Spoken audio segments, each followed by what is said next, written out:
ये तो government budget. तो ये होता क्या है, 1 मार्क्स का कभी कभी क्वेश्चन ये भी आ सकता है। तो बड़ा ही सिंपल लैंग्वेज में जैसे हमने यहाँ लिखा हुआ, it is annual statement of estimated receipts and expenditures. ये वर्ड बड़ा मेन है हमारा। रिसिप्ट्स एंड एक्सपेंडिचर्स यानी खर्चे क्या और कहाँ कहाँ से पैसा आ रहा है गवर्नमेंट के पास, उसी का ही सारा एक रिकॉर्ड बनाना है हमें, एक एस्टिमेट बनाते हैं हम लोग।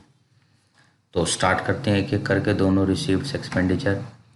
तो देखो कैपिटल रिसिप्ट्स, कई लोग यहाँ पे मुझे हमारे स्टूडेंट्स भी कहते हैं कि सर भूल जाते हैं वो लायबिलिटी एसेट बढ़ना घटना क्या था वो। तो उन्हें बड़ी सिंपल सी चीज़ कहता हूँ कि मान लो कि कोई एक, जैसे मैंने एक यहाँ एक फ़ोटो लगा रखी है कि कोई एक नॉर्मल बंदा है, काफ़ी टेंशन होगी, उसको कहीं इंस्टेंट पैसे चाहिए, कोई बीमार है या कोई और कोई इमरजेंसी है। तो ऐसे वक्त पे वो बंदा क्या करता है, तो ये तो एक बड़ी आम बात है। इकोनॉमिक जिसको नहीं भी आती वो भी बता सकता है कि अगर एकदम से कोई टेंशन आ जाए तो पैसे हम लोग कहाँ से लाएंगे। तो पैसे आते हैं, अब या तो देखो बंदा लोन लेता है कहीं से, फैमिली से, बैंक से, कहीं से लोन लेंगे, या कुछ जो हमारा घर में सामान है, कुछ गोल्ड वगैरह पड़ा है या कोई प्रॉपर्टी है वो हम बेचते हैं। तो जैसे कि ये फ़ोटो मैंने इसीलिए डाली है कि आप थोड़ा इसको याद रखोगे तो आपको एकदम से याद आ जाएगा कि कोई टेंशन आ गई है और अचानक से पैसे चाहिए। तो एक आम बंदे के पास दो ही ऑप्शन है कि या तो वो लोन ले या अपनी कोई एसेट प्रॉपर्टी गोल्ड वगैरह बेचे। अब इस तरीके को आप गवर्नमेंट की नज़र से भी सोच सकते हो कि गवर्नमेंट को बहुत इमीडिएट पैसे चाहिए, काफ़ी ज़्यादा। तो गवर्नमेंट भी दो ही चीज़ें कर सकती है, या तो वो कोई लोन ले ले कहीं से या अपनी कोई एसेट्स वगैरह बेच दे। तो ये तो हुआ मेरा एक शॉर्टकट इसको याद रखने का कि भी कैपिटल रिसिप्ट्स मतलब हमें बड़े पैसे चाहिए, कोई बड़ा अमाउंट चाहिए, तो या तो लोन ले लो या अपना एसेट बेच दो। एक शॉर्टकट याद रखने का, तो जिसको हम अब ऑफिशियल लैंग्वेज बना लेते हैं अपनी, कि ये वो चीज़ें हैं कैपिटल रिसिप्ट्स जिनसे लाइबिलिटीज़ हमारी इंक्रीज़ होती हैं या एसेट्स हमारे डिक्रीज़ होते हैं, जैसे मैंने यहाँ सिंपल लिखा। तो यही अब आपकी डेफिनेशन बन गई। आपको कुछ ऐसे रटने की ज़रूरत ही नहीं इसमें, ये बढ़ेगा घटेगा नहीं, बस ये फ़ोटो ध्यान में रख के एक मैंने जो शॉर्टकट बताया कि अचानक से जब हमें पैसे चाहिए हो तो हम क्या करें। तो जैसे ये लिखा है कैपिटल रिसिप्ट यानी लाइबिलिटीज़ विल इंक्रीज और एसेट्स डिक्रीज। तो आगे देखते हैं। अब नेक्स्ट है हमारा रेवेन्यू रिसिप्ट। तो इसको तो याद ही हमने ऐसे नहीं करना, अलग से कोई एफर्ट्स करने हैं इसको याद करने के लिए। एक बड़ा सिंपल तरीका, कैपिटल रिसिप्ट्स मैंने भी आपको बताई वो शॉर्टकट से। तो एक्सेप्ट कैपिटल रिसिप्ट्स, गवर्नमेंट के पास जो भी रिसिप्ट्स आ रही हैं वो आप बोलोगे रेवेन्यू रिसिप्ट्स।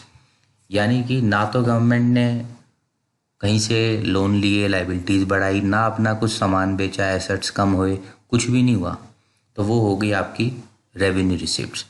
तो बड़ा सिंपल तरीका है, कैपिटल रिसिप्ट्स का मैंने शॉर्टकट बताया। और जो रिसिप्ट्स आ रही हैं गवर्नमेंट के पास पर वो कैपिटल नहीं है तो फिर वो समझ लो रेवेन्यू रिसिप्ट्स हैं। जैसे मैं अभी कुछ केस कराता हूँ, गवर्नमेंट ने अपनी कंपनी के शेयर्स बेचे, तो देखो ये क्या होनी चाहिए, ये होगी हमारी कैपिटल रिसिप्ट, क्योंकि गवर्नमेंट अपने एसेट्स बेच रही है। सेकंड, गवर्नमेंट को टैक्स मिला। अब आप देखो टैक्स अगर गवर्नमेंट को मिला है तो इसमें हम लोग ये वाला रूल लगाते हैं कि क्या क्या गवर्नमेंट ने लोन लिया, तो लोन तो गवर्नमेंट ने नहीं लिया हमसे। फिर सेकंड रूल पढ़ते हैं, क्या गवर्नमेंट ने कोई एसेट बेचे हैं हमें, तो एसेट भी नहीं बेचे। तो इसका मतलब ये जो टैक्स मिला है गवर्नमेंट को, ये होना चाहिए हमारा रेवेन्यू रिसिप्ट।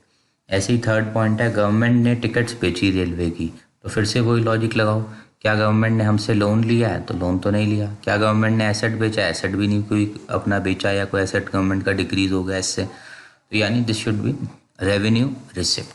तो ऐसे हम लोग क्लासीफाई कर सकते हैं। तो पहला पार्ट हमारा रिसिप्ट्स का था ये। और आगे बढ़ते हैं हम, कैपिटल एक्सपेंडिचर क्या होता है। तो बड़ी सिंपल लैंग्वेज लिख रख यहाँ मैंने लिखी हुई है कि जो गवर्नमेंट के हैवी खर्चे हो गए, कोई एसेट बना लिया, लोन रीपे कर दिए, जैसे मान लो गवर्नमेंट ने एक ही नया हॉस्पिटल बना दिया, तो ये एक कैपिटल एक्सपेंडिचर हो गया। या पुराना लोन ले रखा था हमने आईएमएफ से, अमेरिका से, कहीं से, वो लोन हमने रीपे कर दिया, तो लोन वापस करना भी एक काफ़ी बड़ा खर्चा है, कैपिटल एक्सपेंडिचर। तो लाइफ के इसको भी ऐसे याद रख सकते हो, बड़े खर्चे तो यही हैं, कोई एसेट बना लिया, किसी ने अपना घर बना लिया, या कोई पुराना लोन रीपे कर दिया। तो इसी तरीके से आप कैपिटल एक्सपेंडिचर का ऑफिशियल लैंग्वेज बना सकते हो कि ये वो एक्सपेंडिचर हैं जिनसे एसेट्स बढ़ गए या हमारी लाइबिलिटीज़ कम हो गई, क्योंकि इसमें भी मोटा एक अमाउंट इन्वॉल्व है, कैपिटल एक्सपेंडिचर। अब आगे बढ़ते हैं हम लोग। रेवेन्यू एक्सपेंडिचर, जैसे मैंने पहले ही बोला था, रेवेन्यू रिसिप्ट्स को भी अलग से नहीं याद करना है, रेवेन्यू एक्सपेंडिचर को भी नहीं करना। तो गवर्नमेंट के एक्सेप्ट कैपिटल एक्सपेंडिचर जो भी एक्सपेंडिचर हैं वो है रेवेन्यू एक्सपेंडिचर। तो इसका भी क्वेश्चन करके देखते हैं। जैसे पहला, गवर्नमेंट ने सैलरी दी एम्प्लॉयज़ को, तो वही रूल लगाते हैं अपना, सैलरी गवर्नमेंट ने पे करी, तो क्या कोई इससे गवर्नमेंट का एसेट बना? हॉस्पिटल, बिल्डिंग नहीं, कुछ नहीं बना। क्या गवर्नमेंट के पुराने लोन ख़त्म हो गए? लोन भी कोई नहीं ख़त्म हुए। तो इसका मतलब ये होना चाहिए रेवेन्यू एक्सपेंडिचर। सेकंड, गवर्नमेंट ने एक डैम बना दिया, कंस्ट्रक्शन ऑफ डैम, रूल लगाते हैं, क्या कोई एसेट बना है? हाँ, एसेट तो बना है, तो इसका मतलब ये पार्ट हो गया हमारा कैपिटल एक्सपेंडिचर।